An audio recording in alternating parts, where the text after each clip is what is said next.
નમસ્કાર, હું ડૉક્ટર દલપત કાતરિયા, સંજીવની multi speciality hospital, સોમા તળાવ 4 રસ્તા, વડોદરા. આજ રોજ કોડબા ગામ ખાતે આવેલી જનજતન સર્વાંગી વિકાસ ચેરિટેબલ ટ્રસ્ટ સંચાલિત સર્વધર્મ કન્યા શિક્ષા સંકુલમાં જે 300 દીકરીઓ આસપાસ અભ્યાસ કરે છે, 3 વર્ષથી લઈને 14 વર્ષ સુધીની દીકરીઓ ત્યાં રહી છે, અભ્યાસ કરે છે. સંપૂર્ણ નિઃશુલ્ક છે. દીકરીઓ માવતર વગરની છે અથવા તો ખૂબ અત્યંત ગરીબ પરિવારમાંથી આવતી આદિવાસી સમાજની દીકરીઓ છે. આના માટે આપણે કાંઈ મદદરૂપ થઈ શકીએ ભાવનાથી આજ રોજ પ્રેસ કોન્ફરન્સનું આયોજન કરેલ છે. અચ્છા, ત્યાં પરિસ્થિતિ કેવી છે અત્યારે, અને એમના માતા પિતા છે કે કેમ છે, તો ક્યાં આગળ છે, એ કઈ સ્થિતિમાં છે, તો આવી સ્થિતિનું ત્યાં નિર્માણ છે?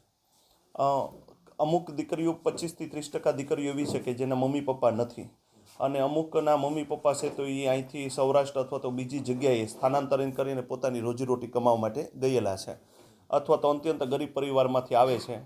ત્યાંનો સિનારીઓ એવો છે કે ભાઈ 14 વર્ષ 15 વર્ષની આસપાસ દીકરી થાય તો બી લોકો લગ્ન કરાવી દેતા હોય. તો એક રૂકૈયાબેન વસાવા અને કિંતાબેન ચૌધરી 2009થી આ સંસ્થાનું સંચાલન કરે છે. 15 દીકરીઓથી શરૂઆત કરેલી, અત્યારે 300 આસપાસ દીકરીઓ પહોંચી છે. આ બધાને ભણાવે છે નિઃશુલ્ક, કોઈ પણ એક પણ રૂપિયો ચાર્જ લેતા નથી. અને પરિસ્થિતિ એવી છે કે ત્યાં દીકરીઓ માટે સવારે ખાલી મમરા આપી શકે છે, બપોરે દાળ ભાત આપી શકે છે, અને સાંજે એને રોટલી અને શાક મળે છે. કોઈ એવી આજીવિકા નથી અથવા તો કોઈ એવી એની પાસે ઇન્કમ નથી કે આ લોકો સંસ્થાનું દીકરીઓની સારી રીતથી ભણાવી ગણાવીને અથવા તો સારી રીતથી જમાડીને કોઈ આગળ વધારી શકે.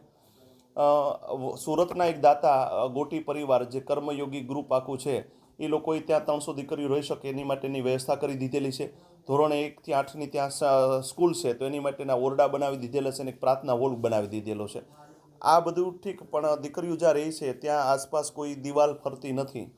અને એ કરતાં તે વિશેષ એ છે કે એનું જે જમવાનું જે ટાઈમ ટુ ટાઈમ પૂરેપૂરું મળવું જોઈએ એ આર્થિક સ્થિતિને અભાવે મળતું નથી.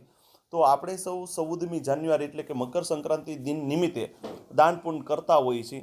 તો આ વખતે આ દીકરીઓ માટે એવું નથી કહેતા કે આપણે આર્થિક મદદ કરીએ, પણ અનાજ છે, બુક છે, પેન છે, પેન્સિલ છે, ઓઢવા માટે સાદર છે, કોઈ તમારે બિનજરૂરી તમારે ત્યાં કપડાં હોય તો કપડાં છે, ઘરે ગાડલું હોય તો ગાડલું, આ દરેક વસ્તુ છે એને આપણે દાન પુણ્ય તરીકે આપણે ત્યાં એ દીકરીઓ માટે આપી શકીએ છીએ.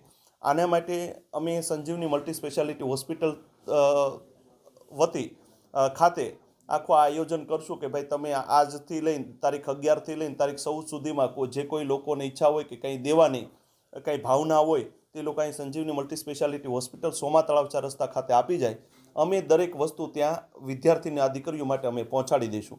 બીજી બાબત કે કોઈ સોસાયટીના લોકો એવું ઈચ્છતા હોય કે અમારે આખી સોસાયટીનું કંઈ દેવું છે, સોસાયટી વતી અમારે દેવું છે, તો અમને તમે જાણ કરજો. અમે તમને નંબર અમારો આ સાથે આપશું જ તે કે જે તમે ત્યાં અમે અમારો તરફથી વાહન મોકલી અને તમારી પાસેથી વસ્તુ અમે હાયર કરી અમે તમારી સોસાયટી વતી ત્યાં વસ્તુ અમે પહોંચાડી દઈશું.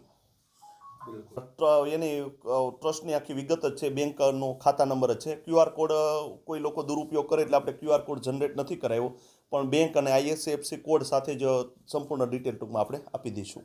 કેટલા દાતા હોય છે કે એક દિવસનો આખો ટોટલ એમનો ખર્ચ કેટલો હોય છે? હવે એ દીકરીઓ માટે એક દિવસનો ખર્ચો અંદાજિત 7,000 થી 8,000 રૂપિયા જો એને સારી રીતથી સવારનો નાસ્તો પ્રોપર મળે, બપોરનું જમવાનું, સાંજ જમવાનું મળે તો એની માટેનો ખર્ચો 7,000 થી 8,000 રૂપિયા જેટલો થાય.